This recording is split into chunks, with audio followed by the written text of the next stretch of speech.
I'm watching Inside Out. I've been meaning to watch it for a long time, and I just never have made the time. Partly because it's like a cartoon, you know, and I feel like as a society we tend to value cartoons less.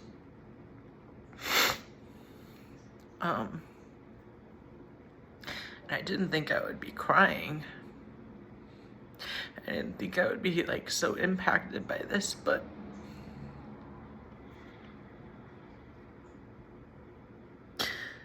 I just watched the part where Bing Bong sacrifices himself so that Joy can make it back to the surface.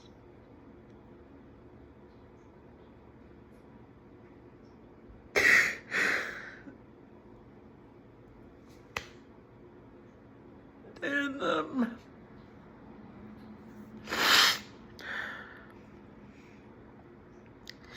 it just really hurt because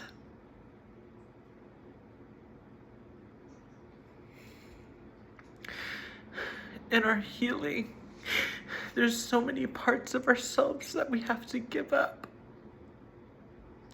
in order to move forward. And so many things that were so important to us, like, it helped us survive. Just how Bing Bong was like the biggest part of Riley's life for her entire life. And she had so many good memories, and he was just so like joyful and naive and just the epitome of fun. And he realized that he was too heavy to, and he was what was keeping Joy from getting back to the surface. And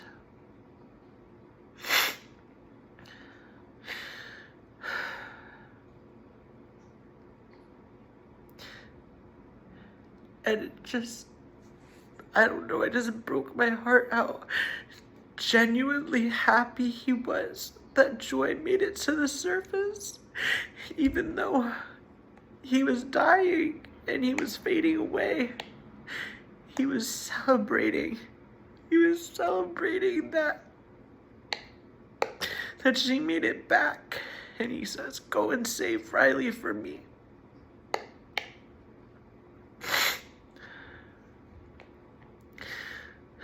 And it's just the fact that he was so genuinely happy, like so selflessly happy.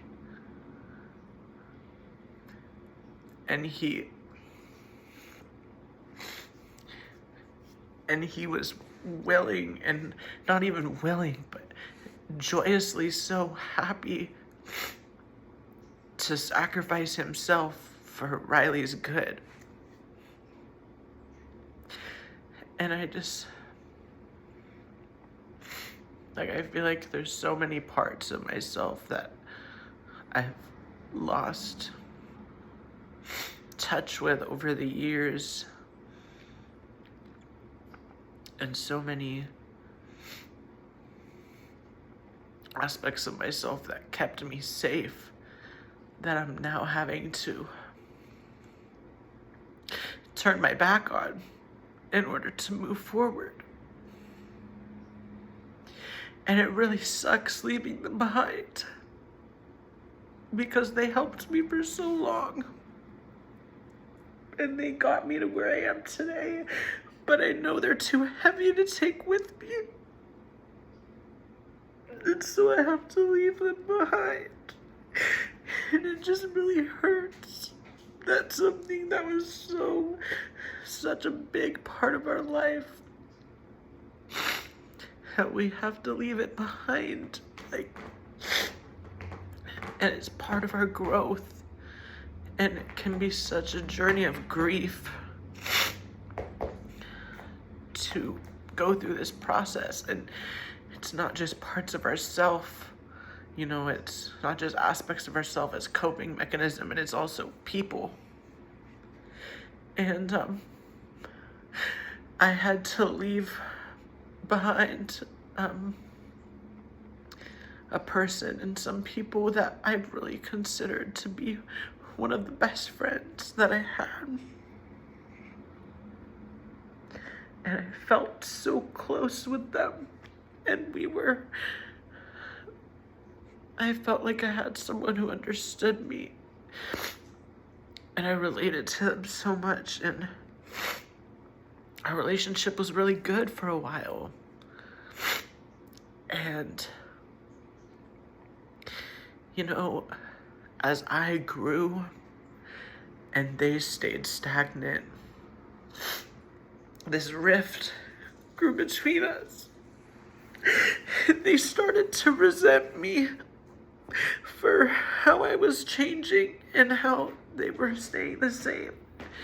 And I feel like they kind of sensed that I was having to slowly leave them behind the more that I became aligned with my highest self and my most healed self. And like, it just really sucks because I don't think until this moment, I haven't really fully grieved that relationship that I lost. Partly because the way it ended is they didn't do this to me directly, but they were complicit in it, and they let their partner threaten me and threaten to bring a gang of homeless people to my house and beat me up because they wanted me to pay them $30. It was over $30. And like, I had loaned them hundreds of dollars over the past years. And for them to threaten me over $30, I've just been sitting in kind of the anger of that. Of like, how could we have such a good relationship and mean so much to each other, and then you end it over like a $30 dispute? Like, that was more important to you than our relationship. And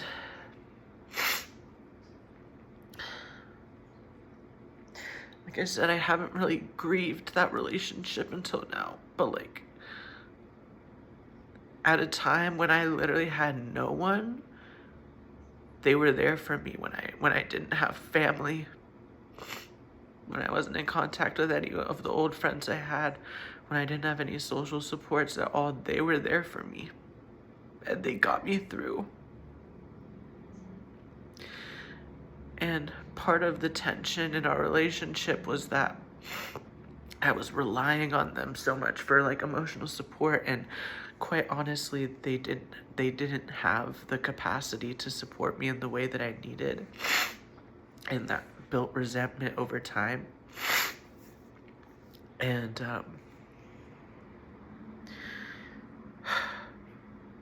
looking back, it also wasn't fair of me to ask so much of them. But I felt like I didn't have another choice because I had no one else. And they helped me learn so much about myself.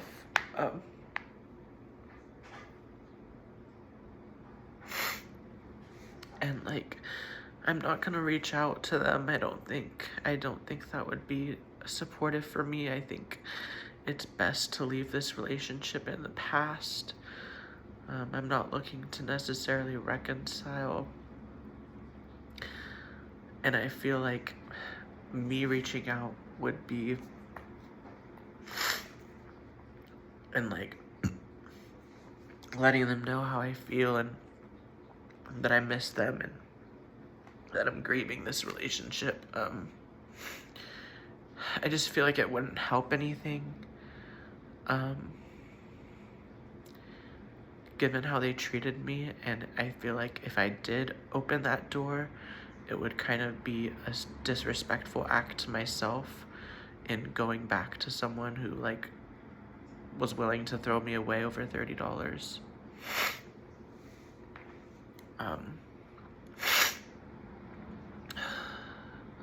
And so I know I'm not gonna go back.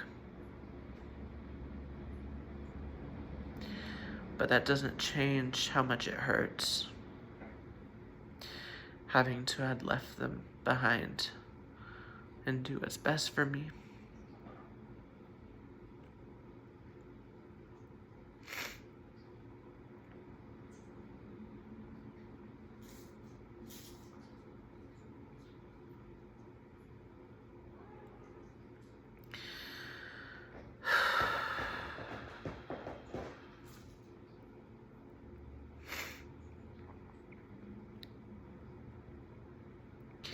You know, and it's not just them. There's been other relationships too of like people I felt so close to, and then, you know, you just drift apart over the years, and you needed each other at one time, but now you're not what each other needs anymore, and it can be really difficult to accept that, and to accept that, you know, the season of life where you were meant to be together has passed. And I know for me, I tend to like want my relationships to be forever, but I know it doesn't work that way all the time. I certainly hope some of my relationships I keep forever, but you know, who's to say that our needs won't change, and that maybe while this relationship was supportive at one point, maybe it won't be at another. And ultimately we have to do what's best for our own health and well-being, and make that decision to step away.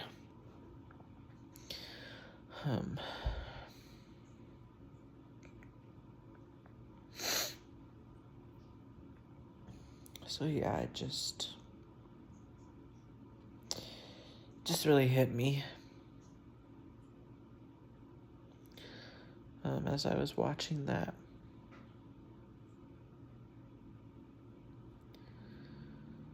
And also, like, for me, like, a big one is smoking weed, and how, you know, for the past 6 or 7 years, you know, weed was one of my only friends, and it was something that I could count on, and that was consistent and provided a ritual for me and helped me to not kill myself and to get through one of the hardest emotional times that I've ever had in my life, and got me through being homeless. And now, these years later, like, and I've known this for a while, like, I knew that one day we'd have to part ways. And I wouldn't be able to rely on it as a coping mechanism like I have been, because it wouldn't be supportive for me, but I've been like putting it off, and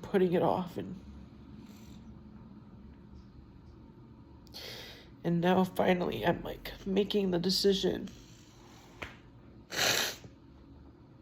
to step away from my usage and find other ways to cope with life. And it really feels like I'm losing a friend.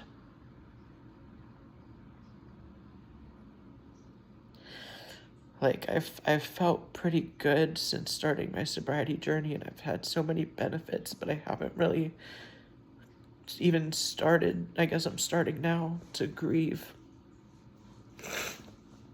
that relationship that I had with smoking,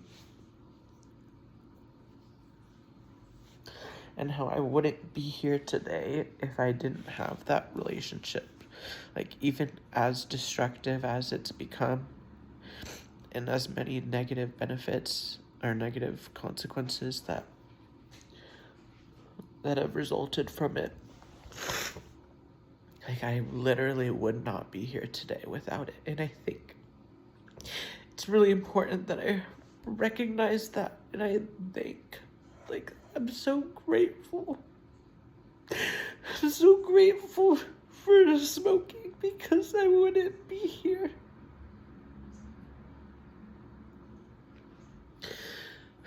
but I have to leave it behind because it's not helping me anymore.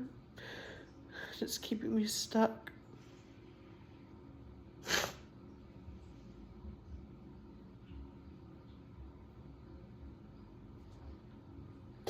It just really hurts.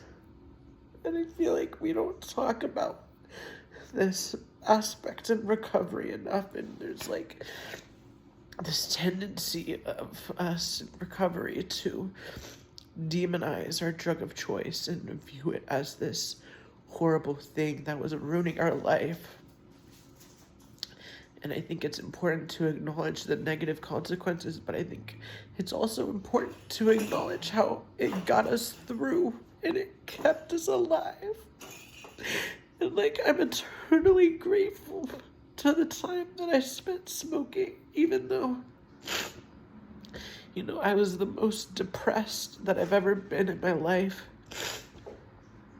I was alive, and I'm here today, and I didn't know that there was so much joy on the other side.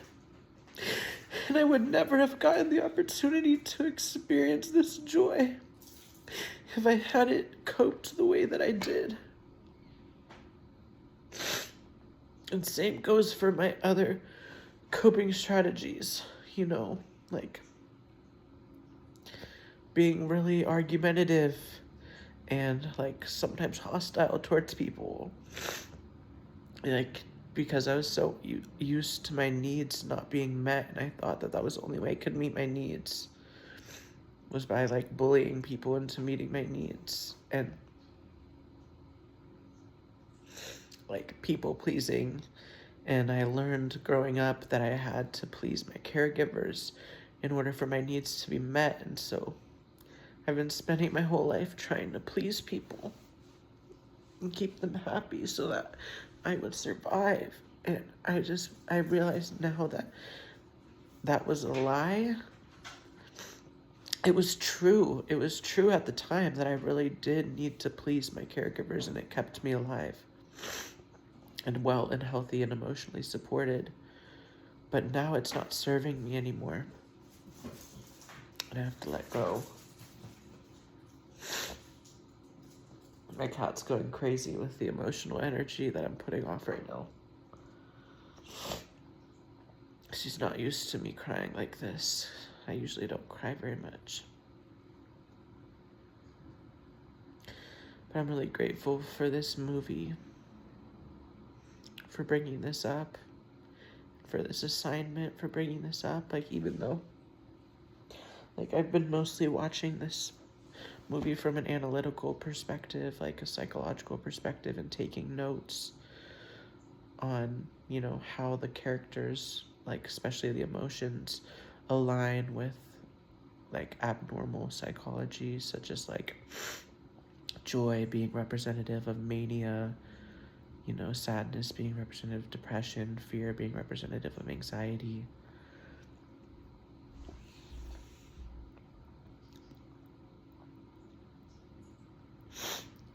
But it just hit me. Like, I didn't expect that. I didn't expect for him to jump off. Like, and like, I didn't expect my friends to like leave me like that and turn on me like that either. And so I think like the shock of seeing Bing Bong jump off and sacrifice himself kind of brought up the shock that I felt of like someone who I considered my best friend treating me that way.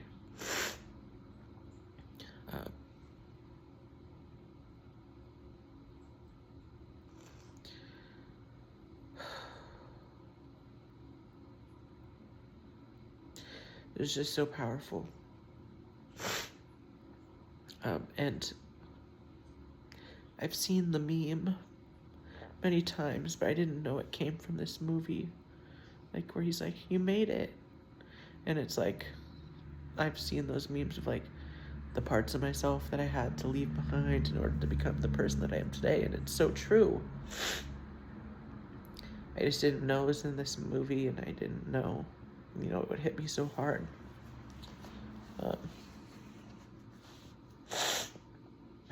But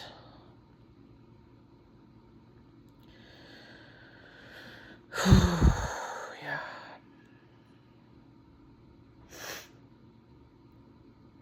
Thanks for listening.